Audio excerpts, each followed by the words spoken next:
Hello, everybody. Welcome back. So we're going to talk about Bitcoin, CBDCs, and leaders. I've been saying this for a long time. We need leaders, right, that understand this stuff and that will respect us. Robert Kennedy Jr. We're going to take a look at some of his tweets. He talks about CBDCs. He's even in favor of Bitcoin. I've been saying this for a while. We need to get people in power that understand, right, that want to do these things. It's up to us. We have the power. What are you going to do? Let people know who this guy is. Check out his Twitter. And I'm not saying everybody's perfect, but I'm just saying we need to support people that will do good for us. All right, so first, the Deep State Encyclopedia. I got this yesterday. It's about 430 something, 40 pages long. I'm on page 50. It skims over like 100 different topics, and it's useful. It's not what I expected. I thought it would be more in depth with like 100,000 points on each subject, but it does the job. It skims over each subject and it points out what you need to know. It doesn't have every single point, but it'll get you in the door, right? It'll get you thinking, get you understanding, and it's up to you to find out more. Go in depth, see who like all the people connected are, how far back does it go. The book does a really good job, but I'm just saying, for those of you that want to dig deep, there is deeper to go in a lot of these subjects, but she does a really great job, a really great book. I'm really enjoying it so far. For those of you that already know, been doing this kind of stuff for like 10 years, you know, all the conspiracy theories and this and that, it'll still be good for you. You can like pop it open, just to like remind yourself the pointers and this and that, cover it. Each subject is like a page or two long, so it's nothing like you're not reading like pages upon pages upon pages of one subject. It's like over 100 subjects, and she touches on each one gently. Doesn't like dive too deep, but she mentions enough. You get the gist, you get the point, and then you move on. A really great book. I'm going to put a link in my pinned comment and in my description and stuff like that. Hopefully I'll put it on my website soon. If you want to check out the crypto realm, scroll down. Oh, look at that. Book.io. You can get NFTs here as books. Alice in Wonderland. They have all the collections of books there. It's amazing. Here. I have these books for sale right now. Well, I'm just like a referral link. I'm not selling them myself. But they're on Amazon. George Orwell.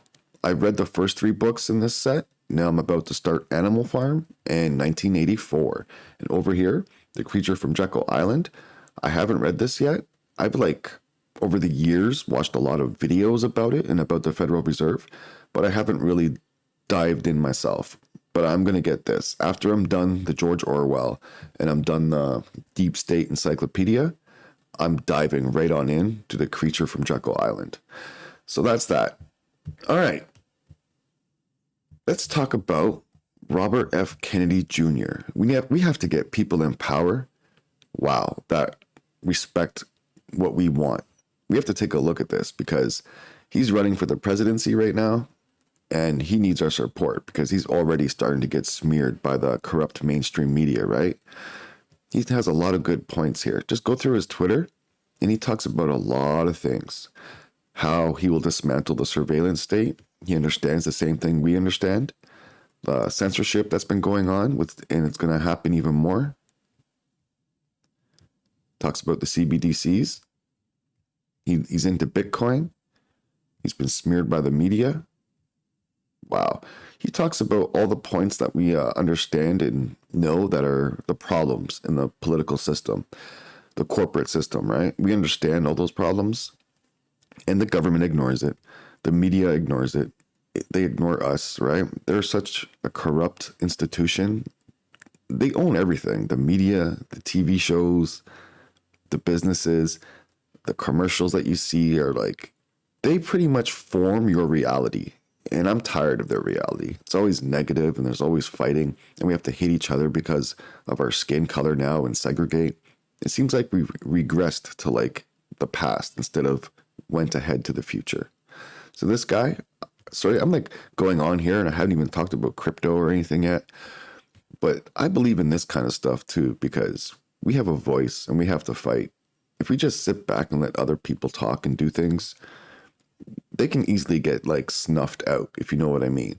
But if we have like an army that are educated and always educating people, we win. Simple as that. Let's talk about what he's talking about with the CBDCs. American CBDC will expand government's power to surveil and control. Finally, someone who gets it, right? Presidential candidate Robert Kennedy Jr. U.S. presidential candidate Robert F. Kennedy Jr. is warning of the dangers of central bank digital currencies amid the Federal Reserve's plans to roll out an instant payment system known as FedNow. The Federal Reserve is not elected, everybody. It's a foreign power dictating to you your money supply. Think about that. Kennedy says that the digitization of currency has provided the government immense powers to surveil and control economic life. Like, I think we've all realized how much power they have over the past 3 years, what they've done to us, the lockdowns, the mandates, the forced medication, right? And anybody who questioned it got censored big time. The head of the CDC, the experts in their field at Harvard and Stanford, MIT, all these places, they got censored and shut down, and they put in their little puppets and their lapdogs who spoke for them. And the majority of the public, again, brainwashed. I think we're tired of this, right? All right, so consequently, the U.S. presidential contender who announced his candidature on the Democratic Party ticket last month says that he is against CBDCs, though he supports Bitcoin. That's like huge, right? Because you got Elizabeth Warren, Schumacher, all these weird people, lifetime politicians who have done nothing for anything. It's just unreal. They're so against innovation and transparency because they're taking money behind closed doors. You know what I mean? The ability to save and spend without political interference is a prerequisite for the exercise of meaningful dissent, and I will defend it accordingly. This is not a right or left-wing issue. It is about protecting democracy from powerful established interests, the Federal Reserve, right? Outside interests. They've always wanted to take down the freest country in the world, and once that happens, it's going to be a darker world. The digitization of currency has given government unprecedented powers to surveil and control economic life. Yes, because what happened last year in Canada? Trudeau suspended all the bank accounts of the Freedom Convoy truckers, and he suspended the bank accounts of anybody in Canada who donated to the Freedom Convoy. That's a big reach of power. That is why I oppose CBDCs, which will vastly magnify the government's powers to suffocate dissent by cutting off access to funds with a keystroke. That's why the Second Amendment is there, right? I think the right to bear arms? That's why they're trying to take that away, so you can't dissent from their power. Same thing with the money. They'll just, with a keystroke, done. That's also why I support Bitcoin, which allows people to conduct transactions free from government interference. Bitcoin has been a lifesaver for people's movements around the world, especially in Burma. Well, this guy is educated, man. According to Kennedy, financial censorship can occur in the U.S. too, despite the practice being commonly associated with the authoritarian regimes. Man, I can't speak today. It's not outlandish to imagine that even here in America, your bank account could one day be frozen because of your politics or comments you've made on social media. Yo, censorship, right? When they start silencing the head of the CDC, people that are experts in their field, yeah, you know there's something wrong going on. After all, in 2010, PayPal, Visa, and MasterCard suspended WikiLeaks and at the behest of the U.S. State Department. GoFundMe blocked U.S. accounts from sending funds to Canadian truckers and planned to donate the money to their own preferred charities instead, backing down only when faced with a lawsuit.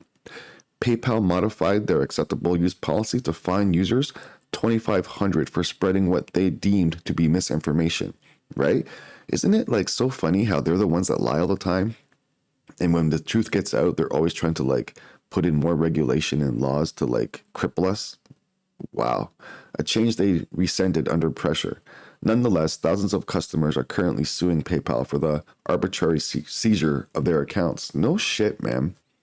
These are the decisions of private companies, but often those private companies are acting out of fear of Congress or regulators, or directly at their bidding. Their decisions impinge directly on our rights. Yep. America's been like corporatized, right? That's even in the deep state encyclopedia. Talk about when Washington, D.C. put into law, like they got their own land, and then they turned America into a corporation instead of a country with rights. This book is pretty good, man. The Deep State Encyclopedia, I have to say. So you need to support people like Really Graceful. She has a YouTube channel. Check her out. She talks about the dollar, politics, economics. She talks about everything in this world that we all know is true. You know what I mean? So support her and support this channel. My God, this video is not going to get anywhere. You have a power, and that's the like button, damn it, and the comments. That'll make YouTube's algorithm be forced to recognize the video. Otherwise, they're just going to send this video down the poop chute, right? So if you want people to know about this book, know about Robert Kennedy Jr., his messages about Bitcoin and CBDCs, give the video a like, a comment. It really does help. We have to beat back that damn YouTube algorithm, right? All right, everybody. This is the Crypto Realm. You're still early. Sorry, it was a bit of a rant today, but knowledge is power, right? And this is a lot of knowledge to take in today. Robert F. Kennedy Jr. Vote. Like. Play hard, trade smart, everybody. Hello, fellow adventurers. Are you tired of lugging around those big, heavy, and noisy generators on your camping trips? Well, you're in luck. The Bluetti generator is here to make your life easier and your camping experience more enjoyable. Let me tell you, these generators are game changers. They're ultra portable and lightweight, making them perfect for taking on the go. And don't be fooled by their small size. These little guys pack a powerful punch. You can power up your devices, lights, and even small appliances like blenders or coffee makers, all with ease. But here's the best part. The Bluetti generators are super quiet. That's right, no more noisy interruptions to your peaceful camping experience. You can power up your gadgets without disturbing the peace and quiet of the great outdoors. And the utility of these generators doesn't stop there. They're also great for emergency backup power during power outages or natural disasters. Keep your lights on and your devices charged, no matter what life throws your way. So why settle for those clunky, noisy, and heavy generators when you can have a portable and powerful solution that makes your camping life easy? In our pinned comments, you will find a link to Bluetti. Check them out today.